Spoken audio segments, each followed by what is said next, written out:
മഴക്കാലത്ത് നമ്മുടെ ഗാർഡനിലെ താരം ആരാന്ന് ചോദിച്ചു കഴിഞ്ഞാൽ ദാ ഈ നിൽക്കുന്ന ചെമ്പരത്തികളാണ്. രാവിലെ എഴുന്നേറ്റ് പുറത്തേക്കൊന്ന് വന്ന് നോക്കുമ്പോൾ നമ്മുടെ ഈ ഒരു ഗാർഡനിൽ നിൽക്കുന്ന ചെമ്പരത്തി കാണുമ്പോൾ കിട്ടുന്ന സന്തോഷം ഒന്ന് വേറെ തന്നെയാണ്. അപ്പോൾ ഇന്നത്തെ എൻ്റെ വീഡിയോയിൽ ഞാൻ പറയാൻ പോകുന്നത് ദാ ഈ ഒരു ചെമ്പരത്തിയെ കുറിച്ചാണ്. എൻ്റെ വീട്ടിൽ നന്നായിട്ട് പൂവിട്ട് നിൽക്കുന്ന ചെമ്പരത്തികളാണ് കേട്ടോ ഉള്ളത്. അപ്പോൾ ചെമ്പരത്തിയുടെ പരിചരണവും കൊമ്പ് നടലും ഒക്കെയാണ് ഇന്നത്തെ വീഡിയോയിലൂടെ ഞാൻ കാണിക്കാൻ പോകുന്നത്. നമ്മുടെ ചുറ്റുപാടുമായിട്ട് ഒരുപാട് ചെമ്പരത്തികൾ കാണാൻ കഴിയുമല്ലേ? നാടനും ഹൈബ്രിഡും അങ്ങനെ ഒരുപാട്. എൻ്റെ അടുത്തും ഒരു 3-4 വെറൈറ്റിയാണ് കേട്ടോ ഉള്ളത്. അതിലേറ്റവും ഭംഗിയായിട്ട് നിൽക്കുന്നത് ഈ ഒരു മഞ്ഞ കളറിലെ ചെമ്പരത്തിയാണ്. ഇനി അടുത്തത് വന്നിട്ട് ഞാൻ മുന്നത്തെ വീഡിയോയിലൊക്കെ കാണിച്ചിട്ടുണ്ട്. നല്ലൊരു റോസാപ്പൂ പോലെ കുറേ എതിളുകളായിട്ടുള്ളൊരു ചെമ്പരത്തിയാണ് കേട്ടോ. നല്ല ഡാർക്ക് റെഡ് കളറിലെയാണ്. ഇനി അടുത്തത് ഈ ഒരു പിങ്ക് കളറിലെ ചെമ്പരത്തിയാണ് കേട്ടോ. ഒറ്റതളാണ് വരുന്നത്. കുഞ്ഞു പൂവാണ് കേട്ടോ ഇതിൻ്റെ വരുന്നത്. ഇതിൻ്റെയും ഇപ്പോൾ പൂക്കളൊന്നുമില്ല. ചെടിച്ചട്ടിയിലായതുകൊണ്ട് തന്നെ ഞാൻ കട്ട് ചെയ്താണ് കേട്ടോ നിർത്തുന്നത്. ഇനി അടുത്തതെന്ന് വെച്ച് കഴിഞ്ഞാൽ ദാ ഈ ഒരു നല്ലൊരു എന്താ പറയുക പിങ്ക്, ഡാർക്ക് പിങ്ക് കളറിലെ ചെമ്പരത്തിയാണ് കേട്ടോ. ഇതിലും നന്നായിട്ട് പൂക്കളുണ്ടാവുന്നുണ്ട്. എങ്കിലും മഞ്ഞയിലാണ് കേട്ടോ നല്ല രീതിക്ക് പൂക്കളുണ്ടാവുന്നത്. മഞ്ഞ പോലെ തന്നെയാണ് ഈ ഒരു പിങ്കും. ഇതെല്ലാം ഞാൻ എൻ്റെ ചെടിച്ചട്ടിയിലാണ് കേട്ടോ നട്ടിരിക്കുന്നത്. ചെടിച്ചട്ടിയിൽ നട്ടാലും നല്ല രീതിക്ക് തന്നെ പൂക്കൾ കിട്ടുന്നുണ്ട്. കണ്ടില്ലേ, കീടശല്യങ്ങളോ അങ്ങനെ ഒന്നുമില്ല കേട്ടോ. അപ്പോൾ ഇന്നത്തെ വീഡിയോയിൽ നമ്മൾ കൊടുക്കേണ്ട പരിചരണങ്ങളൊക്കെയാണ് ഞാൻ പറയാൻ പോകുന്നത്. ഇത് നമ്മുടെ മഞ്ഞ ചെമ്പരത്തിയുടെ മദർ പ്ലാന്റ് ആണ് കേട്ടോ. ഇത് നിലത്താണ് നിൽക്കുന്നത്. അത്യാവശ്യം നല്ല ഗ്രോത്ത് ഉണ്ട് കേട്ടോ. ഇതും ഞാൻ കട്ട് ചെയ്ത് നിർത്തുന്നതാണ്. പല വീഡിയോസിലും ഞാൻ കാണിച്ചിട്ടുണ്ട്. ഒരുപാട് അങ്ങോട്ട് പൊക്കം വെച്ച് ഞാൻ കൊണ്ടുപോവില്ല. അപ്പോഴത്തേനും അതങ്ങോട്ട് കട്ട് ചെയ്ത് നിർത്തും. ഇതിലും നല്ല രീതിക്ക് തന്നെ മൊട്ടും പൂക്കളൊക്കെ ഉണ്ടാവുന്നുണ്ട് കേട്ടോ. കണ്ടില്ലേ, നമ്മളുടെ ചെടിച്ചട്ടിയിലുള്ള ചെടികൾക്ക് കുറച്ചും കൂടിയൊക്കെ ഒന്ന് നമ്മൾ പരിചരണം കൊടുക്കണം. മണ്ണിലാവുമ്പോൾ അത്രത്തോളം വേണ്ടി വരില്ല. ചെമ്പരത്തി നടുമ്പോൾ നമ്മൾ ശ്രദ്ധിക്കേണ്ട ഒരു കാര്യം എന്ന് വെച്ച് കഴിഞ്ഞാൽ ബൊഗെയിൻ വില്ല പോലെ തന്നെയാണ് കേട്ടോ. നല്ല വെയിലുള്ള സ്ഥലത്ത് വേണം നമ്മൾ ഈ ഒരു ചെടി വെക്കാനായിട്ട്. വെയിലില്ലെങ്കിൽ നമ്മളുടെ ചെമ്പരത്തിയുടെ ഇലയൊക്കെ മഞ്ഞച്ചു പോവും. പൂക്കൾ ഉണ്ടാവുന്നതും വളരെ കുറവായിരിക്കും. അപ്പോൾ ആദ്യം തന്നെ ദാ ഈ ഒരു ചെമ്പരത്തിൽ നിന്നാണ് നമുക്ക് നടാൻ ആവശ്യമായിട്ടുള്ള കൊമ്പ് ഞാൻ എടുക്കാൻ പോകുന്നത്. ഏകദേശം ഒരു പെൻസിലിൻ്റെയൊക്കെ വലിപ്പമുള്ള കൊമ്പ് എടുക്കുന്നതാണ് കേട്ടോ നല്ലത്. ഭയങ്കരമായിട്ട് മൂത്ത കൊമ്പ് നമുക്ക് ആവശ്യമില്ല. ഏകദേശം അത്രത്തോളം വലിപ്പമുള്ളത് മതിയാകും. അപ്പം ഞാൻ രണ്ടും എടുക്കുന്നുണ്ട് കേട്ടോ. മഞ്ഞയിൽ നിന്നും എടുക്കുന്നുണ്ട്, പിങ്കിൽ നിന്നും എടുക്കുന്നുണ്ട്. നിലത്ത് നട്ടിരിക്കുന്ന മഞ്ഞ ചെമ്പരത്തിയിൽ നിറച്ചു മുട്ടാണ് കേട്ടോ. അപ്പോൾ അത് പറിക്കുമ്പോൾ ഭയങ്കര സങ്കടമാവും. അപ്പോൾ ഇതിലെന്ന് വെച്ച് കഴിഞ്ഞാൽ ഒരു മുട്ട് വരുന്നതേ ഉള്ളൂ. അപ്പം ഞാൻ അതാണ് കേട്ടോ കട്ട് ചെയ്തെടുത്തേക്കുന്നത്. പിന്നെ നമ്മൾ കട്ട് ചെയ്യുമ്പോൾ ചരിച്ച് കട്ട് ചെയ്യാൻ തന്നെ ശ്രമിക്കണം കേട്ടോ. കാരണം ഇങ്ങനെ ആകുമ്പോൾ നമ്മൾ മണ്ണിലേക്ക് ഈ ഒരു കൊമ്പ് ഇറക്കി വെക്കുമ്പോൾ നല്ല രീതിക്ക് തന്നെ ആ മണ്ണ് ഈ ഒരു കൊമ്പിൽ പിടിച്ചോളും. അതായത് വേര് വരാൻ ഭയങ്കര എളുപ്പമാണ് കേട്ടോ. ഇനിയിപ്പോൾ അടുത്ത കൊമ്പ് എടുക്കാം കേട്ടോ. ഈ ഒരു നല്ല വണ്ണുള്ള കൊമ്പ് നമ്മളുടെ മഞ്ഞ ചെമ്പരത്തിയുടെ ആണ് കേട്ടോ. അത് കുറേ നാളായിട്ട് അവിടെ നിൽക്കുന്നതാണ്. അതുകൊണ്ടാണ് ഇത്രത്തോളം വലിപ്പം വെച്ചിരിക്കുന്നത്. ഇനി അതല്ലാണ്ട് ഇപ്പുറത്ത് നിൽക്കുന്നത് ഈ പിങ്കിൻ്റെ ആണ് കേട്ടോ. ചെടിച്ചട്ടിയിലും ഞാൻ നിലത്തും കുഴിച്ചിട്ടിട്ടുണ്ടായിരുന്നേ. അപ്പോൾ ഇനി എടുക്കാൻ പോകുന്നത് ഈ ഒരു പിങ്കിൻ്റെ കൊമ്പാണ്. ദാ ഈ ഒരു കൊമ്പ് തന്നെ എടുക്കാം കേട്ടോ. ഇതിലാവുമ്പോൾ മുട്ടൊന്നും വന്നിട്ടില്ല. അപ്പോൾ ഇത് തന്നെ ഞാൻ കട്ട് ചെയ്തെടുക്കുന്നുണ്ട്. അപ്പോൾ അതും അങ്ങനെ കട്ട് ചെയ്ത് എടുത്തിട്ടുണ്ട് കേട്ടോ. ഈ ഒരു മഞ്ഞ ചെമ്പരത്തി കണ്ടോ എന്തോരം മുട്ടാണ് ഉണ്ടായി നിൽക്കുന്നതെന്ന്. അതുകൊണ്ടാണ് ഈ ഒരു ചെടിയിൽ നിന്നും ഞാൻ കട്ട് ചെയ്യാൻ കേട്ടോ. കാരണം കട്ട് ചെയ്യാനായിട്ട് ഒരു കൊമ്പ് ഇതിലില്ല. അത്രത്തോളം മുട്ടും പൂവും ഒക്കെ ആയിട്ട് നിറഞ്ഞിരിക്കുകയാണ്. അതുകൊണ്ടാണ് നമ്മൾ ആ ചെടിച്ചട്ടിയിൽ നിൽക്കുന്ന ചെമ്പരത്തിയിൽ നിന്ന് എടുത്തത്. അതിലാവുമ്പോൾ ഒരു മുട്ട് വരുന്നതേ ഉണ്ടായിരുന്നുള്ളൂ. അപ്പോൾ അങ്ങനെ 2 കൊമ്പും കിട്ടിയിട്ടുണ്ട്. ഇനി നമുക്ക് നടാനുള്ള പോട്ടി മിക്സ് റെഡിയാക്കാം. പോട്ടി മിക്സിനായിട്ട് ഞാൻ എപ്പോഴും എടുക്കുന്ന പോലെ തന്നെയാണ് കേട്ടോ. മെയിനായിട്ട് ബയോബിൻ കമ്പോസ്റ്റ് ആണ് എടുത്തിരിക്കുന്നത്. അപ്പോൾ ബയോബിൻ കമ്പോസ്റ്റ് എങ്ങനെയാണ് ഉണ്ടാക്കുന്നത്, അതിൻ്റെ ഗുണങ്ങൾ എന്തൊക്കെയാണ് എന്നുള്ള വീഡിയോ മുന്നേ ചെയ്തിട്ടുണ്ട് കേട്ടോ. അപ്പോൾ നമ്മളുടെ ചെടിച്ചട്ടി ലൈറ്റ് വെയിറ്റ് ആക്കാനും മണ്ണിലെ വായുസഞ്ചാരം കൂട്ടാനും ഒക്കെ ആയിട്ട് ഭയങ്കര യൂസ്ഫുള്ളാണ് ഈ ഒരു ബയോബിൻ. ഇനി അടുത്തതായിട്ട് വേപ്പിൻ പിണ്ണാക്കാണ്. നമ്മളുടെ മണ്ണിലുണ്ടാവുന്ന എല്ലാ പ്രശ്നങ്ങൾക്കും ഉത്തമ പരിഹാരമാണ് ഈ ഒരു വേപ്പിൻ പിണ്ണാക്ക് ചേർത്ത് കൊടുക്കുന്നത്, പ്രത്യേകിച്ച് മഴക്കാലത്ത്. അപ്പോൾ ഇത് രണ്ടുമാണ് ഞാൻ മെയിനായിട്ട് എടുത്തിരിക്കുന്നത്. ഇനി കുറച്ച് മണ്ണ് കൊടുത്തിട്ടുണ്ട് കേട്ടോ. ഇനി നമ്മൾ നടാൻ പോകുന്നത് ഈ ഒരു ചെറിയ പോട്ടിലാണ്. അതിൻ്റെ ഹോൾസൊക്കെ ഞാനൊന്ന് അടച്ചു കൊടുത്തിട്ടുണ്ട് കേട്ടോ. അപ്പോൾ ഈ ഒരു ചെടിച്ചട്ടിയിലായാലും നമുക്ക് നട്ടുകൊടുക്കുന്നതിന് കുഴപ്പമൊന്നുമില്ല. നമുക്ക് നല്ല രീതിയിൽ നല്ല ഹൈറ്റിലൊക്കെ വെച്ച് പോകണം എന്നാണെങ്കിൽ നമുക്ക് വലിയ ചെടിച്ചട്ടി എടുക്കാം. അല്ല നമുക്ക് ചെറുതായിട്ട് കട്ട് ചെയ്ത് നല്ല ഭംഗിക്കൊക്കെ നിർത്താനാണെങ്കിൽ ഈ ഒരു പോട്ട് മതിയാകും.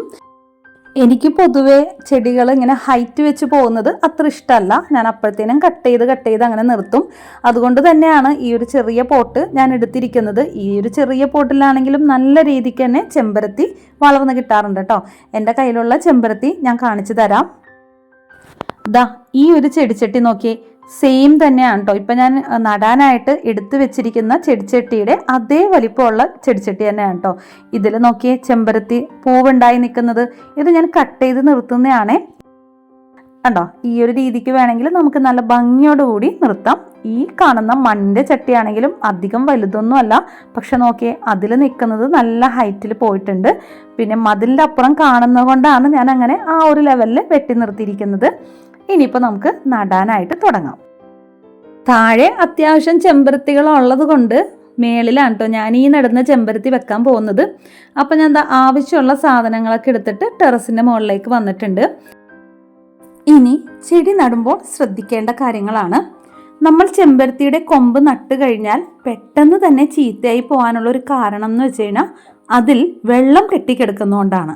അതുകൊണ്ട് തന്നെ നമ്മൾ മണ്ണൊരുക്കുമ്പോൾ നല്ല നീർവാഴ്ചയുള്ള മണ്ണ് വേണം ഒരുക്കാനായിട്ട്.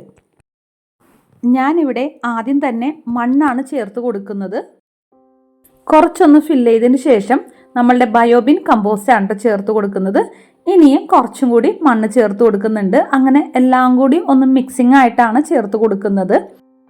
എൻ്റെ പോട്ടി മിക്സ് എന്ന് പറയുന്നത് മെയിനായിട്ട് ഈ ഒരു ബയോബിൻ കമ്പോസ്റ്റ് തന്നെയാണ് കേട്ടോ. കാരണം ഇത് ഭയങ്കര ലൈറ്റ് വെയിറ്റ് ആണ്, നമുക്ക് എവിടെ വേണമെങ്കിലും എടുത്തുകൊണ്ടുപോയി വെക്കാൻ പറ്റും കേട്ടോ.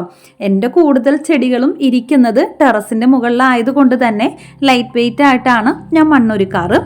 ഇപ്പോൾ ഇതും വെക്കുന്നത് ഈ ഒരു ടെറസിൻ്റെ മുകളിൽ തന്നെയാണ് കേട്ടോ. ഇതേപോലെ നമ്മളുടെ വീട്ടിൽ വളർത്തുന്ന പല ചെടികളുടെയും പരിചരണത്തിൻ്റെ വീഡിയോ ഞാൻ എൻ്റെ ചാനലിൽ അപ്ലോഡ് ചെയ്തിട്ടുണ്ട്. അതിൽ ചെമ്പരത്തിയും മുല്ലയും ബൊഗെയിൻവില്ലയും ഒക്കെ ഉണ്ട് കേട്ടോ. കാണാത്ത കൂട്ടുകാരാണെന്നുണ്ടെങ്കിൽ പ്ലീസ് അതൊന്ന് കണ്ടു നോക്കണേ. അതുപോലെ തന്നെ ആദ്യമായിട്ട് കാണുന്ന കൂട്ടുകാരാണെന്നുണ്ടെങ്കിൽ വീഡിയോ യൂസ്ഫുൾ ആവുകയാണെങ്കിൽ പ്ലീസ് ഒന്ന് സപ്പോർട്ട് ചെയ്തേക്കണേ. അപ്പോൾ ഞാൻ മണ്ണൊക്കെ ഒന്ന് ഫില്ലാക്കി കൊടുത്തിട്ടുണ്ട് കേട്ടോ. കുറച്ച് എല്ലുപൊടി മാത്രം ഒന്ന് ചേർത്ത് കൊടുത്തിട്ടുണ്ട്. ഇനിയിപ്പോൾ നന്നായിട്ടൊന്ന് മിക്സ് ചെയ്തതിന് ശേഷം അതിൻ്റെ മുകളിലേക്ക് നമുക്ക് വേപ്പിൻ പിണ്ണാക്ക് കുറച്ചൊന്ന് ചേർത്ത് കൊടുക്കുന്നുണ്ട്. ഇനി അടുത്തതായി നമ്മൾ കൊമ്പ് നട്ടു കൊടുക്കാൻ തുടങ്ങുമ്പോൾ അതിലെ ഇലകളെല്ലാം കട്ട് ചെയ്ത് കളയുന്നതാണ് നല്ലത്. നമുക്കറിയാലോ, ചെടിയുടെ വളർച്ചയ്ക്ക് ആവശ്യമായിട്ടുള്ള വെള്ളം തണ്ടിൽ നിന്നാണ് കിട്ടുന്നത്. അമിതമായി ഇലകൾ നിൽക്കുമ്പോൾ ഈ കൊമ്പിലെ വെള്ളം മുഴുവൻ ഇലകൾ വലിച്ചെടുക്കുകയും അതിലൂടെ നമ്മൾ നട്ടുകൊടുക്കുന്ന കൊമ്പ് പെട്ടെന്ന് തന്നെ ഉണങ്ങിപ്പോവുകയും ചെയ്യും. അപ്പോൾ ഇലകൾ അങ്ങോട്ട് കട്ട് ചെയ്ത് കളയുകയാണെങ്കിൽ നമ്മൾ നട്ടുകൊടുക്കുമ്പോൾ ഉണ്ടാവുന്ന നനവ് അതേപോലെ തന്നെ നമ്മളുടെ തണ്ടിൽ ഉണ്ടാവും. ഒരു ചെടി വളർന്നു വരുമ്പോൾ അത് നല്ല രീതിക്ക് തന്നെ വളർന്നു വരാൻ അതിന് ഊർജം ആവശ്യമാണ്. നമ്മളുടെ ഇലകൾ അവിടെ തന്നെ നിന്ന് കഴിഞ്ഞാൽ കൊമ്പിന്റെ ഊർജം മുഴുവൻ ഇലകളിലേക്കാണ് പോവുക. അതേസമയം ഇലകൾ അങ്ങോട്ട് കട്ട് ചെയ്ത് കളയുകയാണെങ്കിൽ പുതിയ വേരുണ്ടാക്കാനായിട്ട് അത് സഹായിക്കുന്നുണ്ട്. അതുപോലെ തന്നെ ഇലകൾ ഉണ്ടെങ്കിൽ 2-3 ദിവസം കഴിയുമ്പോൾ കൊഴിഞ്ഞ് താഴത്തേക്ക് വീണ് മണ്ണിൽ കിടന്ന് പിന്നെയും ഫംഗസ് ഉണ്ടാവാനുള്ള ഒരു സാധ്യത കൂടിയുണ്ട്. അതുകൊണ്ട് തന്നെ കൊമ്പിലെ ഇലകളെല്ലാം നമ്മൾ കട്ട് ചെയ്ത് കളഞ്ഞിട്ടുണ്ട്. ചുരുക്കി പറഞ്ഞു കഴിഞ്ഞാൽ ഇലകൾ കട്ട് ചെയ്യുന്നതുകൊണ്ട് ചെടിയുടെ വേരിനും നല്ലതാണ്. ആ കൊമ്പ് നല്ല ഹെൽത്തി ആയിട്ട് തന്നെ പിടിച്ചു കിട്ടും. പിന്നെ ഞാൻ കറ്റാർവാഴയുടെ ഒരു ചെറിയ തണ്ട് എടുത്തിട്ടുണ്ട് കേട്ടോ. അതിൽ മുക്കിയിട്ടാണ് ഞാൻ ഇത് നട്ടു കൊടുക്കുന്നത്. നല്ലൊരു റൂട്ടിംഗ് ഹോർമോണാണ് നമ്മളുടെ ഒരു കറ്റാർവാഴ എന്ന് എല്ലാവർക്കും അറിയാവുന്ന കാര്യമാണല്ലോ. അതുമാത്രമല്ല ബാക്ടീരിയയും ഫംഗസിനെയൊക്കെ തടയാനുള്ള ഒരു കഴിവും കൂടി ഉണ്ട് കേട്ടോ ഈ ഒരു കറ്റാർവാഴക്ക്. തണ്ട് നമ്മൾ നട്ടു കൊടുക്കുന്ന കൊമ്പ് പെട്ടെന്ന് ഉണങ്ങിപ്പോവാണ്ടിരിക്കാൻ ഇത് സഹായിക്കുന്നുണ്ട്. അത് കൂടാണ്ട് മണ്ണിലുണ്ടാവുന്ന ഫംഗസ് തടയാനായിട്ടാണ് നമ്മൾ വേപ്പിൻ പിണ്ണാക്ക് ചേർത്ത് കൊടുത്തിരിക്കുന്നത്. ഇനി വേരിന്റെ സംരക്ഷണത്തിനാണ് നമ്മൾ കറ്റാർവാഴയും ചേർത്ത് കൊടുക്കുന്നത്. ഇനിയിപ്പോൾ നന്നായിട്ടൊന്ന് നനച്ചു കൊടുക്കട്ടെ കേട്ടോ. അധികം ആഴത്തിലേക്ക് ഞാൻ നട്ടുവെച്ചിട്ടില്ല.